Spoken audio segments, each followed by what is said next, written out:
Apa aja sih yang bisa kita lakukan dengan sisa waktu? Ada yang tahu tahun ini kurang berapa hari? Berapa? 57. Kalau saya nggak salah itu 56 kayaknya. Kurang lebih 56 hari lah ya. Kalau saya keliru 57 berarti 31 Desembernya jangan dihitung teman-teman ya. Nanti teman-teman nggak bisa tidur ya. Iya, saya sudah pengalaman teman-teman ya. Saya sendiri. Oh kalau saya nggak, saya selesainya 25 Desember selesai. Case terakhir isut. Agent saya itu 31 Desember baru isut teman-teman ya. Itu nggak cuma agentnya ya, leadernya juga ketar-ketir ya. Kurang lebih 56 hari terakhir apa yang bisa kita lakukan teman-teman? Ketika kita punya goal tapi kita mungkin masih jauh atau belum capai gitu kan ya. Menurut saya teman-teman, yang pertama kita harus review goal kita. Karena banyak teman-teman yang setting goal itu setting goalnya berdasarkan ikut-ikutan. Siapa yang pengen start club? Pasti kuabe angkat tangan, bener gak? Tapi sing budal start club nggak semua, ya toh. Nah, so teman-teman saya yakin ya banyak orang yang setting goal itu biasanya atas dasar ikut-ikutan. Nah, tapi saya mau tanya hari ini ke teman-teman, kalau kita setting goalnya berdasarkan pemikiran atau berdasarkan hati teman kira-kira? Berdasarkan pemikiran kita pikir, oh kira-kira bisa, atau berdasarkan hati? Ya saya nggak tahu nih yang benar versi leader Anda ya. Kalau versi saya, setting goal itu Anda harus berdasarkan dari hati Anda. Kenapa? Karena manusia itu adalah makhluk yang sifatnya emosional. Artinya emosi dibandingkan pikiran, ya, logika dibandingkan emosi. Manusia itu cenderung memilih emosinya. Contoh. Di sini ada yang kalau marah sukaannya hobinya merusak barang, ada nggak? Oh nggak ada ya? Oh baik-baik semua. Apa? Oh iya tak bu? Oh enggak. Oh. Ini saya ambil contoh yang paling gampang buat dilihat ya. Sometimes teman-teman, kalau kita marah nih, ada teman kita mungkin yang sampai sukaannya itu kalau misalnya main game di handphone, kalah, handphonenya itu bisa terbang teman-teman, bener gak? Terbang dibanting rusak. Saya dulu waktu SMA itu kan senangannya, waktu itu kan masih zaman warnet ya, jadi pergi ke sebelah sekolah saya itu persis warnet teman-teman ya. Jadi kalau ada teman, ada satu orang yang kalau kalah main teman-teman, itu ya mouse itu ya bisa dipegang gitu, prak gitu kan, terus keyboardnya dipukuli, gak karu-karuan ya. Untungnya kok monitornya gak dirusak, cuman mouse sama keyboard tuh habis banyak dia juga ya. Sometimes teman-teman, kadang kita bisa menemukan orang kayak gitu, kita bisa melihat bahwa orang ini aneh ya. Dia ini marah tapi merusak barang yang akhirnya dia ganti loh barangnya, bener gak? Kita pikir gak masuk akal pak. Ngapain kamu marah terus kamu harus keluar duit? Ya kan? Tapi yang kita cari apa? Kepuasan. Kalau kita tanya nih, kamu marah kok sampai merusak apa? Soalnya puas, lega, emosiku enak. Pasti gitu, benar gak? Sama teman-teman. Kita manusia di semua bidang, kita alamiahnya, kita ini makhluk yang emosional. So ketika kita setting goal, itu kita harus setting berdasarkan hati kita, berdasarkan perasaan, jangan berdasarkan logik. Maksudnya gini, kalau ditanyain siapa yang mau start club, semua pasti angkat tangan. Siapa yang mau PCC, ya pasti angkat tangan semua, benar gak? Tapi mungkin ketika kita angkat tangan, hati kita berkata, gak mungkin iso niki. Terus karena didesak leadernya atau didesak sebelahnya atau sungkan, ketika goal setting dia tulis saya mau PCC. Dan goal yang terlalu tinggi buat dia, setiap hari dia bilang gak mungkin iso kon PCC, kon start club gak pernah. Ya apa kon caranya PCC. Itu bisa ngedownkan dia. So menurut saya, kita review goal kita itu dari hati mbak. Goal dari hati teman-teman tidak harus APA-nya besar. Goal dari hati tidak harus sesuatu yang menakjubkan untuk semua orang. Sometimes kita bikin goal, kita ingin dipandang keren. Ya kalau hati Anda yakin, syukur puji Tuhan, alhamdulillah. Tapi kalau hati Anda nggak yakin, menurut saya lebih baik Anda ubah goal Anda menuju sesuatu yang Anda yakini Anda bisa. Misalnya contoh, misal ada yang maunya Star Club ke 588, tapi dia tidak ada hatinya untuk ke sana. Dia merasa bahwa aku ini gak perlu startup, aku itu cuma pengen nyoba yang pergi ke Bali misalnya. Ya udah teman-teman, kamu ganti goalmu, kamu kejar ke Bali. Kenapa? Teman-teman pernah nggak dengar satu pepatah gitu ya? Pepatahnya berkatanya begini: if the why, kenapa ya? If the why is so strong, then the how doesn't matter. If the why is so strong, then the how doesn't matter. Kalau kenapanya itu sangat kuat, caranya gak penting, pasti bisa. Sometimes teman-teman, kita bikin goal, why-nya, kenapanya, emosinya gak kuat, sehingga kita males mikir cara how-nya. Coba kita review ulang goal kita. Sudah sampai 10 bulan jalan ini loh, udah sampai mana? Masih nggak hati kita yakin ke sana? Karena ketika hati kita yakin teman-teman, maka caranya itu wis gak penting. Caranya pasti bisa. Pasti akan kamu ketemu jalannya, wis pasti. Kalau hatimu 100% kamu yakin. Ingat ya, yakinnya nggak boleh 99. Yakinnya harus 100%. Loh, Pak, gimana caranya? Saya yakin 100%. Simple. Coba kamu tanyakan dirimu. Seumpama nih ya, saya pengen ngejar yang pergi ke Bali. Itu namanya kalau nggak salah PAC ya? Nah, PAC itu. Saya mau ngejar PAC. Seumpama nih, Kak Acif ya apa ya? Biasanya teman-teman, kalau kita punya keyakinan 100%, pasti kita akan bilang, gak iso, aku gak iso bayang oleh Kak Acif, pasti achieve kok. Loh, tapi EPM itu kurang loh, kurang separuh loh, padahal waktunya 60 hari. Ya apa? Gak iso aku bayang oleh Kak Acif tahun ini, gak iso, pasti aku budal tahun depan. Loh, pasti tak? Iya pasti, yakin aku bisa. Ya apa caranya? Gak ngerti. Loh, kok gak ngerti caranya kok? Pasti gak budal kok caranya gak ngerti. Gak, pasti budal, aku gak iso bayang oleh aku gak berangkat itu gak iso bayang. Sing tak bayang terus itu aku berada di Bali, dapat jalan-jalan sama Prudential. Kalau Anda bisa sampai sebegitunya, berarti itu adalah goal yang sebenarnya keluar dari hati Anda.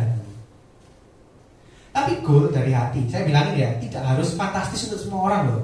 Sometimes ya, kalau Anda nih, contoh seumpama masih ada yang kerja ikut orang, terus Anda bilang, saya cuma mau punya API sebesar misalnya 150 juta misalnya. Kan 150 juta ini komisinya 3,7 ya. Ini kan kalau nggak salah UMR Surabaya ya sekarang ya, 3,75. So sehingga supaya saya tahun depan saya start, saya bisa fokus full time di Prudential misalnya. Itu juga boleh. Yang penting goalnya dari hati. Kalau menurut saya ya, yang paling benar menurut leader Anda. So setelah kita review goal kita pastikan goalnya sudah benar dari hati kita. Langkah kedua yang perlu kita lakukan adalah strateginya gimana supaya kita bisa achieve. Ya kan? Sudah kita yakin goalnya, sudah ngerti kenapa kok saya harus ke sana. Oh, supaya bisa keluar dari kerjaan. Oh, karena saya ini pengen pol pergi Bali karena tidak pernah saya meskipun orang Indonesia pergi Bali. Oh, saya ini pengen mengumrohkan orang tua saya karena saya ini tidak pernah memberikan sesuatu yang berharga buat ya, anything lah. Goalnya apapun pokoknya dari hati. So kita berikutnya pikir strategi. Kalau sudah akhir tahun ini yang saya aplikasikan ke diri saya sendiri dan tim saya, kalau masih kurang, itu kita nggak bisa teman-teman pakai rumus. Biasanya kan ada rumusnya ya. R sama dengan M kali E kali A. Kan biasanya gitu ya. Tahu toh? Tahu toh? Nah, jadi nggak usah tak jelasin. Kok menurut saya teman-teman, kalau udah akhir tahun seperti ini nggak bisa pakai cara gini. Yang Anda harus lakukan kerjanya itu harus fokus. Fokus gimana? Ya fokusnya gini. Jadi pastikan teman-teman, Anda ini punya daftar nama. Karena ketika Anda punya daftar nama, itu akan lebih gampang. Terus di daftar nama Anda tulis nomor 1, siapa yang mau ada prospek nih? Karena biasanya kalau di Prudential goal itu semua bisa dihitung dalam API ya. So misalnya 150 nih goalnya. Nomor 1, siapa yang bisa prospek? Si Anto. Anto ini backgroundnya begini begitu. Aku rasa kalau dia ngambil 1 juta rupiah, bisa lah preminya 1 juta per bulan ya. Mohon maaf teman-teman, kalau di kantor ini 1 juta per bulan MPI-nya berapa biasanya? Tidak dapat dihitung Pak. Hah? Berapa? 8, 10, 12? 8. Berarti kamu itu 8. Ya, buatlah ini bersama leadermu teman-teman ya. Jangan sendirian. 2. Jadi sambil kamu buka daftar nama, menurutku si Andi ini kayaknya juga bisa. Bisa berapa? Mungkin 800.000 bisa per bulan. Berarti EPE-nya berapa? 800.000 kurang lebih 6 juta misalnya. Nomor 3, si ini berapa preminya? EPE-nya berapa? Dan seterusnya. Jadi pastikan Anda sudah punya gambaran. Misal sama si Anto, nanti aku contoh ya, saya mau cerita Pak Ali misalnya, saya mau nawari ini. Nanti sama si Andi, saya mau cerita PPH misalnya. Sama si nomor 3, saya mau cerita pendidikan anak misalnya. Jauh sudah kamu gambarin dulu. Sehingga nanti kamu, setelah kamu mikiran ini, kamu pasti punya rencana kerja. Rencana kerjamu ini teman-teman, pasti ada satu kertas yang sudah berisi daftar nama beserta dengan premi beserta dengan API, ya kan? Nah, tugas Anda selama 56 hari terakhir itu ya mengerjakan ini sampai selesai. Pak, berapa yang harus saya bikin? Kalau kamu mau pasti achieve nih ya, ini kan sudah saya coba selama 3 tahun terakhir nih ya. Kamu akan 100% achieve. Kalau kamu berhasil bikin ini, itu 2 kali lipatnya, itu 100% pasti kamu dapat. Tapi kalau kamu bisa bikinnya cuman misalnya kan 2 kali kan 300 ya. Misal kamu bikin cuma 200, kamu bikin 250, ya kamu harus bekerja lebih keras. Karena kan nggak semua orang yang kamu tawarin ini pasti mau, bener nggak? Cuma teman-teman, di sisa 2 bulan terakhir, Anda kerjanya pasti bisa fokus. Dan Anda sudah gambar loh, nanti aku ketemu orang ini, tak tawari premi segini, ini segini, tinggal kamu eksekusi di lapangan. Kalau menurut saya 2 bulan terakhir, cara ini yang bisa kamu lakukan untuk mengejar kekurangan API. Ini cara pertama, Anda harus review goal Anda. Ya. Langkah kedua yang bisa dilakukan apa? Langkah kedua yang bisa dilakukan adalah Anda, ini sebenarnya percaya nggak percaya sih teman-teman ya. Saya baru percaya ini ketika join di Prudential juga sih. Yang perlu Anda lakukan adalah teman-teman, sambil melakukan ini ya, yang pastinya Anda harus banyak berdoa. Lu bener ini, saya nggak percaya. Kita banyak berdoa, banyak beribadah. Ya maksudnya bukan banyak beribadah itu kalau misalnya kayak saya Kristen, kan ke gereja biasanya 1 minggu 1 kali gitu ya. Sekarang jadi 1 minggu 50 kali, enggak teman-teman ya. Kapan prospeknya kalau gitu? Kok ada yang ketawa kakak? Kenapa? Kamu ke gerejanya 50 kali? Banyak berdoa, banyak beribadah. Ngefek ini teman-teman, ngefek. Sama yang ketiga teman-teman, yang perlu kamu lakukan adalah kamu harus banyak sedekah. Tentu saja sedekahnya dengan hati yang ikhlas ya. Dan sedekahnya jangan uang. Sedekahnya kamu kasih makan. Kamu beli nasi bungkus, kamu kasih makan ke orang yang membutuhkan makan ya. Jangan kamu beli nasi bungkus, kamu kasihkan orang tuamu. Ya kan bukan sedekah, kamu berbuat baik orang tuamu ya. Kamu kasih ke pengemis, kamu kasih ke tukang becak, kamu lakukan itu teman-teman. Loh Pak, ini benar lah. Pertamanya teman-teman, ketika tahun 2013 saya dibilangnya saya nggak percaya teman-teman. Saya pikirnya ya kalau kamu kerja, kamu usaha pasti kamu dapat hasilnya. Tapi kan saya ini dasarnya agentnya manut kan ini pragmatis melankolis. Jadi dia bilang A, ya tak lakukan A. dia bilang ABC, tak lakukan persis ABC. So saya lakukan persis kan. Anda boleh percaya boleh enggak? Keajaiban itu selalu datang. Tapi tentu saja keajaiban datang kalau Anda juga bekerja. Nah, banyak sedekah ini teman-teman. Itu mulai saya coba itu sebenarnya di tahun ini ya. Jadi saya ini tahun ini tuh punya acara pribadi gitu ya. Namanya itu bagi-bagi nasi gitu lah ya. Setiap hari Jumat bagi-bagi nasi. Teman-teman boleh percaya boleh enggak? Jujur ya, kalau udah jadi leader ya, kalau udah join di Indonesia 6 tahun itu kita bingung loh teman. Mau prospek siapa itu bingung loh. Ya betul loh ya. Bingung kayak pasarnya itu udah habis gitu ya. So kemana sih mau di prospek? Loh sama teman, saya juga merasakan itu. Iki siapa lagi yang mau di prospek? Tapi loh teman, ketika melakukan sedekah ini ya, kita beli nasi, kita kasih ke orang yang membutuhkan untuk makan. Seminggu pertama nggak ada efeknya sih teman, jujur aja. Seminggu pertama nggak ada. Mungkin kira-kira minggu ketiga. Setelah saya lakukan kan seminggu sekali ya saya lakukan.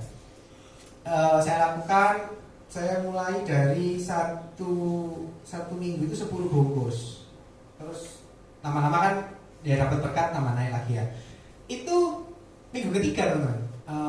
Itu ada loh orang yang tiba-tiba ngechat saya, terus datang menyerahkan diri untuk ambil asuransi. Padahal ya orang ini dulu pernah saya prospek, saya juga nggak pikir prospek lagi, tiba-tiba dia ngechat menyerahkan diri. Terus ada juga nih teman saya tiba-tiba mereferensikan temennya. Iki loh ada temanku cari asuransi, aku ingat kamu. Tak kenal lo ya, tak bikin grup ya. Kamu chatting BDN, nanti closingan. Terus ada temennya, saya pernah prospek orang punya duit beberapa bulan yang lalu, tapi kelihatannya alot, jadi saya nggak melanjutkan. Tiba-tiba nggak diminta, nggak ada angin, nggak ada hujan nih. Tiba-tiba ngechat sendiri bilang, kapan hari penawaranmu itu masih berlaku tak? Loh masih berlaku Ai. Oh iya ya. Tapi pikir-pikir kok bagus juga ya. Lo mau sendiri loh. Padahal nggak saya follow up. Tapi tetap saya kerja loh. Pertamanya yo tetap tak tawarin. Tapi kelanjutannya sudah ya wis ketone alot gitu. Ini banyak sedekah ini saya juga baru percayanya tahun ini. Karena kenapa? Karena banyak sekali miracle yang terjadi ketika kita berbuat baik pada sesama kita. Tapi saya diajarin yaitu jangan uang sebenarnya. Ini belajarnya di money magnet teman-teman. Pernah dengar nggak? Jadi nanti kalau ada seminarnya Bapak Ari Sandi membahas tentang money magnet, money kadang-kadang itu money attraction, tentang money opor, pokoknya depannya money gitu ya. Money magnet intinya. Ikut seminarnya Anda akan belajar yaitu diajari untuk banyak sedekah. Hah? Kenapa?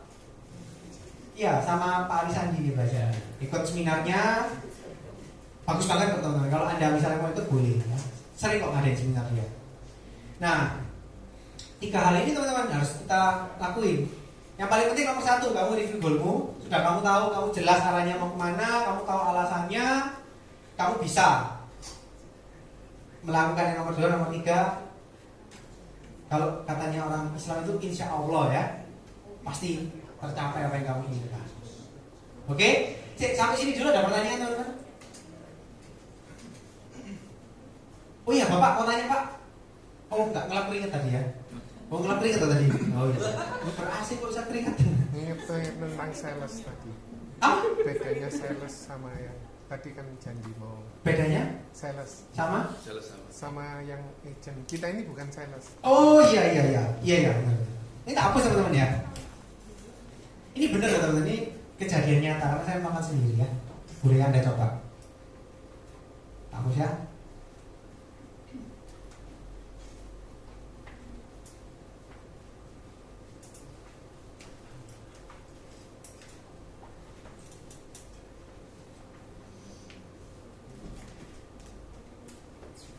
Tadi kan saya bilang nih, kita di Prudential, kita ini tidak diajari untuk jadi sales asuransi, tapi itu jadi pebisnis asuransi, ya. Anda tahu nggak bedanya sales, pengusaha, pebisnis? Kalau tiga-tiga ini kamu search di Google, ada definisinya dan berbeda. Sales ya kita tahu, sales ini adalah orang yang kerjanya Menjual sesuatu. Huh? Pengusaha. Pengusaha ini apa? Ada yang tahu? Ada yang tahu? Mestinya aku pinjem bolpen kok Joni ya, nek sing jawab kakek ngono ya. Ada yang tahu? Memiliki usaha, oke?